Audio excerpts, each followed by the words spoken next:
একটু মনোযোগ দাও, আমার কথাটা একটু ক্লিয়ারলি শোনো, তাইলে কাজে লাগবে।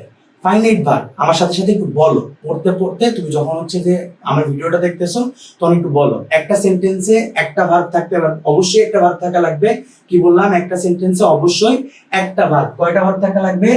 একটা ভার্ব একটা সেন্টেন্সে অবশ্যই থাকা লাগবে, এবং সেই ভার্বটা অবশ্যই হবে কি? Finite verb. কথাটা কি ক্লিয়ার?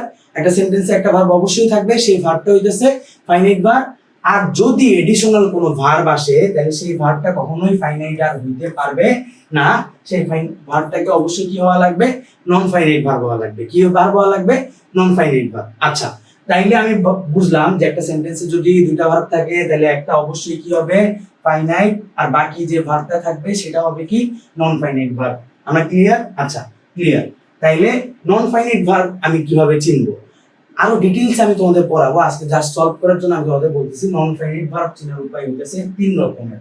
এক নাম্বার হইতেছে টু প্লাস ভি1 মানে ভার্বের বেসিক ফর্ম।